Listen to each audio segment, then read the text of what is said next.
अपनी सहयोगी सुजाता के पास मुंबई में, वहाँ पर, क्योंकि हमने झारखंड की आपको तस्वीर दिखाई, महिलाओं से बातचीत दिखाई। सुजाता के पास चलते हैं और उनसे जानते हैं। सुजाता, महिलाओं की भूमिका काफ़ी अहम रही, आपके क्या पास कुछ महिलाएं हैं, वो क्या कह रही हैं?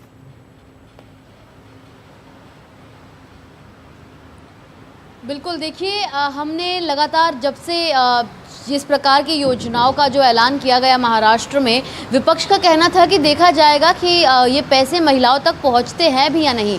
लेकिन जिस प्रकार का टर्नआउट हमें वोटिंग के दौरान जिस दिन मतदान किया जाना था उस दिन दिखा, वो जाहिर सी बात है ये दर्शाता था कि महिलाओं को जो घर से बाहर निकलने की इच्छा हुई है वो पैसे के चलते हुई है जो उनके खाते में आई है, और बाकायदा सही किश्त में, यानी जो 3 किश्त उन्हें मिलनी थी वो सारी किश्त उनके अकाउंट में वो पैसे गए थे।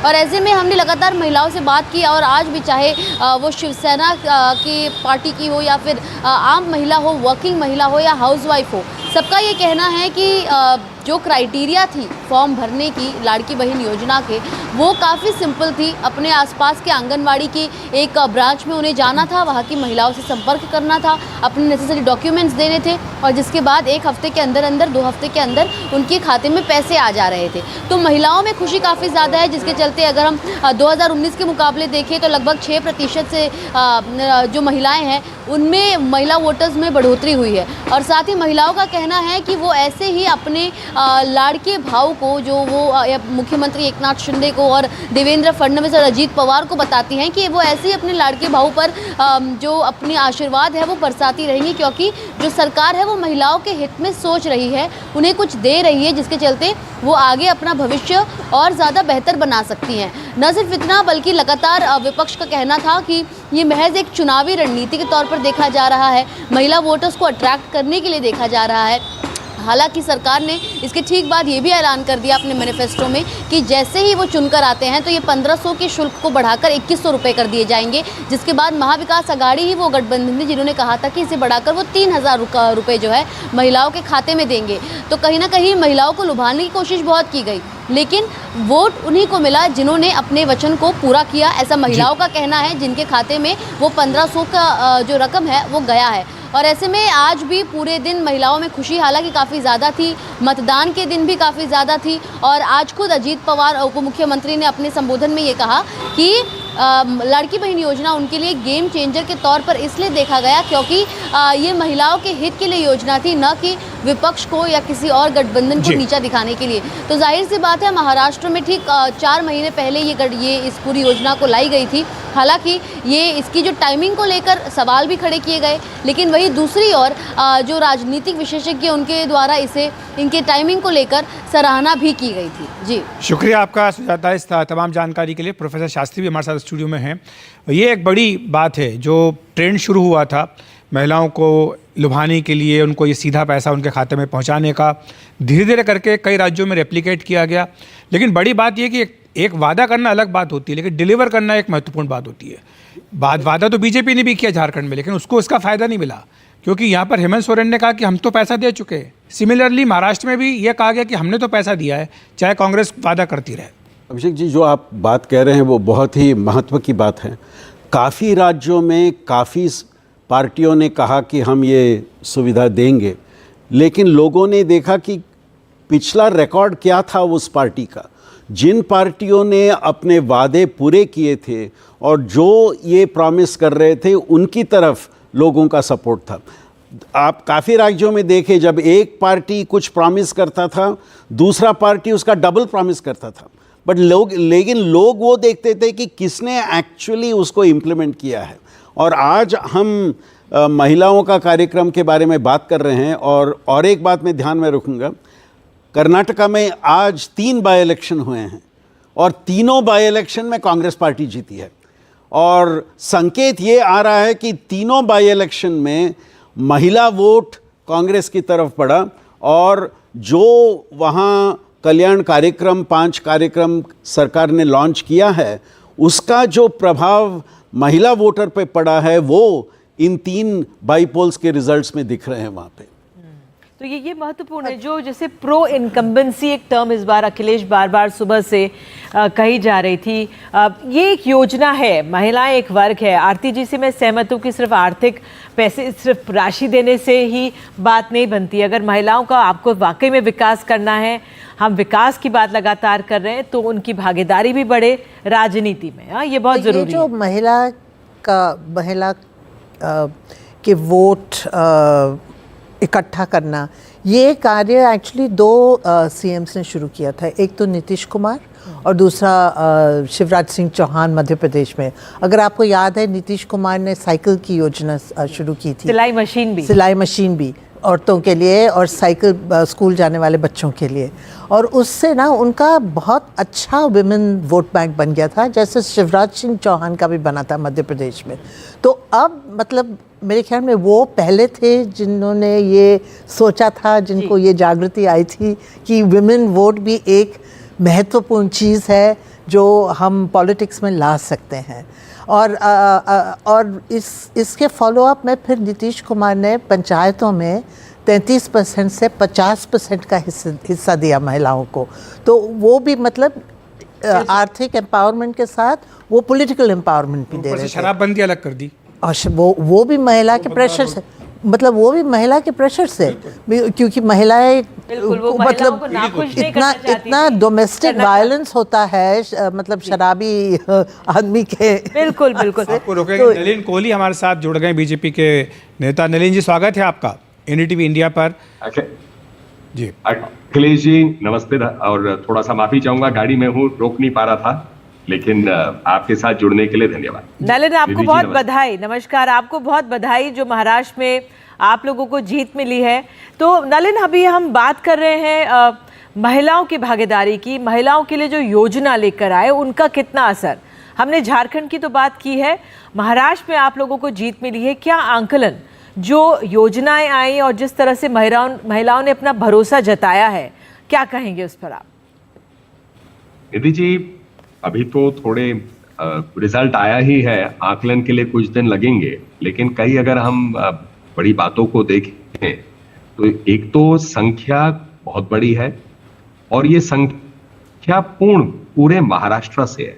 अक्सर महाराष्ट्र के चुनाव में, और आप और अखिलेश जी ने काफी इसमें काम भी किया है पिछले 2 दशकों में, आपको याद रहेगा कि अलग अलग क्षेत्रों में अलग अलग कई बार नतीजे आते थे। एक क्षेत्र में एक पार्टी आगे बढ़ गई, दूसरी बढ़ गई, लेकिन इस बार महाराष्ट्र में पूर्ण रूप से बीजेपी और हमारे सहयोगी दलों ने बहुत अच्छा प्रदर्शन किया है। ये हुआ है संभव क्योंकि हम मानते हैं कि एक प्रधानमंत्री नरेंद्र मोदी जी की विश्वसनीयता और उनके जो एक डबल इंजन सरकार की बात करते हैं, केंद्र और राज्य, ये लोगों ने इस बात को पूर्ण रूप से स्वीकारा है। अगर मैं वोट के आधार पे देखूं तो भाजपा लगभग 90% अपनी सीट जीती है। ये बहुत बड़ी संख्या है। हमारे अगर हम सहयोगी दलों की बात करें तो शिंदे जी जो हैं, उनकी पार्टी लगभग 68-70% अपनी सीट जीते हैं, और अजीत पवार जी लगभग 70-72%। दूसरी तरफ अघाड़ी की बात करें तो हर पार्टी को लोगों ने नकारा है। शरद पवार जी की पार्टी 10% अपनी सीट जीती है, 90% हारे। कांग्रेस पार्टी 20% सीट जीती है, लगभग 80% हारे हैं। और जब हम राष्ट्रीय स्तर पर देखते हैं तो जो उपचुनाव हुए हैं उनमें भी भाजपा की बहुत अच्छी एक प्रदर्शन रही है, अच्छा प्रदर्शन रहा है। उत्तर प्रदेश में 7-9 सीटों में, असम में 5 में 5, राजस्थान में 7 में 5, बिहार में 4 में 4 जीते हैं।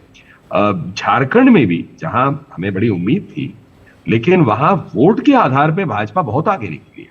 अब थोड़ा आकलन करना पड़ेगा कि सीटों पे क्यों नहीं इसका तब्दील हुआ।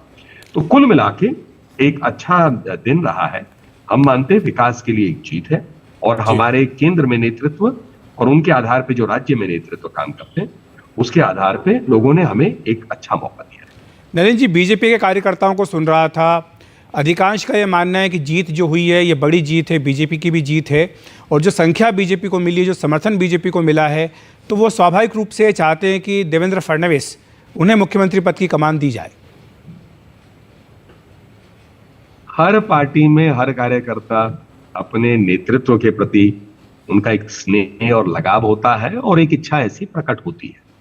लेकिन जैसे चुनाव से पहले और चुनाव के तुरंत बाद फडणवीस जी का बयान भी आपके चैनल पे चला है, इस बात को लेके पार्टियां बात करेंगी। हमारे यहाँ अखिलेश जी, आपने स्वयं बहुत कवर किया है बहुत लंबे समय से।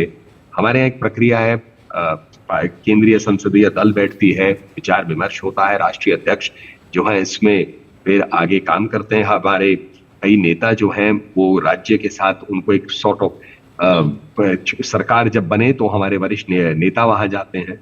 ये एक प्रक्रिया है और मुझे इसमें कोई दिक्कत नहीं दिखती। ये बात मुझे लगता है जल्द स्पष्ट होता है। बिल्कुल। और नलिन, आपसे बात करते करते सीधे हम बीजेपी मुख्यालय की तस्वीरें दिखा रहे हैं। कहा जा रहा था प्रधानमंत्री कुछ ही देर में यहाँ पे पहुँचेंगे, संबोधन करेंगे। 6:30 बजे का समय, लेकिन हम जेपी नड्डा पार्टी अध्यक्ष को देख सकते हैं इस समय कि वो आ रहे हैं और किस तरह से नेताओं का स्वागत यहाँ पर एक तरह से धन्यवाद करेंगे लोगों का, जो महाराष्ट्र की जनता है उसका धन्यवाद किया जाएगा। तो वो प्रक्रिया जो होती है, जेपी नड्डा आ गए, कुछ देर में गृह मंत्री आएंगे, फिर प्रधानमंत्री। बिल्कुल, थोड़ी देर में प्रधानमंत्री नरेंद्र मोदी यहाँ पहुँचने वाले हैं और ये इस साल के आखिरी चुनाव थे। 2 जो चुनाव थे, अगले साल की शुरुआत दिल्ली के विधानसभा चुनाव से होगी और इस बार जो हरियाणा में बीजेपी को सफलता मिली थी लोकसभा चुनाव के बाद, उससे मोराल काफ़ी बूस्ट हुआ था और अब महाराष्ट्र की इस बड़ी जीत ने बीजेपी को निश्चित तौर पर काफ़ी मनोबल बढ़ाया होगा। और इसीलिए आज जब ये फैसले आ रहे थे महाराष्ट्र की जनता के, उसी वक्त दिल्ली के जो प्रदेश अध्यक्ष हैं बीजेपी के वीरेंद्र सचदेव, उन्होंने ये कह दिया था कि इससे दिल्ली विधानसभा चुनाव में काफ़ी असर पड़ेगा। नलिन जी, अब एक चुनौती दिल्ली की भी सामने रहेगी क्योंकि दिल्ली वो राज्य जहाँ पर बीजेपी सत्ता से काफ़ी समय हो गया दूर है। क्या ये नतीजे आपका मनोबल बढ़ाएंगे दिल्ली के लिए? अखिलेश जी, दिल्ली चुनाव से पहले अभी संसद का सत्र आएगा। हाँ, ये भी एक महत्वपूर्ण संसद का सत्र है। इसमें कई महत्वपूर्ण कानून बनने की एक उम्मीद है, या कम से कम वो प्रक्रिया शुरू हो जाए ऐसी एक आशा है। और इस संसदीय सत्र में क्या रुख रहेगा विपक्ष के नेता, प्रतिपक्ष नेता का स्वयं, उनकी पार्टी का और उनके सहयोगी दलों का, इतने अगर हम इस साल को ध्यान से देखें, लोकसभा चुनाव में मोदी जी का वापस आना, ठीक है, हम लोग अकेले, हमें पूर्ण बहुमत नहीं मिला, लेकिन एनडीए को तो बहुमत मिली, तीसरी बार सरकार बनी है, आसानी से बनी। उसके बाद हरियाणा पे बहुत उम्मीद जताई गई थी, हरियाणा सरकार भी हमारी बनी है। और तीसरी बात, उसके बाद ये जो चुनाव के नतीजे आए हैं, इन सबको मद्देनजर रखते हुए, उपचुनावों के नतीजों को रखते हुए, अब नेता प्रतिपक्ष, उनकी पार्टी और साथ में जो विपक्ष के दल हैं, उनका क्या रुख रहेगा? क्या वो उसी मानसिकता से चलेंगे जैसे लोकसभा चुनाव से पहले एक आशा होती है कि भाई हम सरकार पे वार करते रहेंगे, या देश हित में जो काम मिलकर भी करना चाहिए वो करेंगे नहीं करेंगे, ये देखने वाली बात है जी। उसके बाद आपने जो सही उठाया बात, दिल्ली की सरकार यहाँ 10 साल से आम आदमी पार्टी की, अच्छे वादे किए थे, बहुत उम्मीदों के साथ आए थे, जनता ने उन्हें 2 बार मौका दिया है, लेकिन 10 साल में ये प्रश्न का जवाब देना पड़ेगा, क्यों इतने काम नहीं किए। अक्सर ऐसा होता है कि एक सरकार के पास इतना काम होता है कि वो जाकर जनता के बीच अपना रिपोर्ट कार्ड रखती है और कहते हैं कि भाई हमने ये सब किया, लेकिन आम आदमी के पार्टी के साथ उल्टा है। जितने वादे किए उनमें उनको ये हिसाब देना पड़ेगा, इतने वादे क्यों नहीं किए, और कब तक वो बहाने ढूंढते रहेंगे, कभी भाजपा पे, कभी किसी पे, किसी और पे। और जो प्रश्न है, तो मुझे लगता है उनकी विश्वसनीयता खत्म हो गई है, और जनता में विश्वसनीयता जब खत्म हो जाती है, खड़ा होना बड़ा कठिन है। आप हमारे साथ जुड़े नलिन कोहली, बहुत बहुत धन्यवाद जुड़ने के लिए, अपनी बात सामने रखने के लिए। और ये सीधे तस्वीरें हम बीजेपी मुख्यालय की देख रहे हैं। अखिलेश, जीत के बाद हमेशा जो बीजेपी है वो एक इस तरह से एक अपने मुख्यालय पे जश्न मनाती है, ख़ास तौर से जो जिस तरह से महाराष्ट्र में एक ऐतिहासिक जीत मिली है। ये दृश्यों के साथ हम एक छोटा सा ब्रेक ले रहे हैं।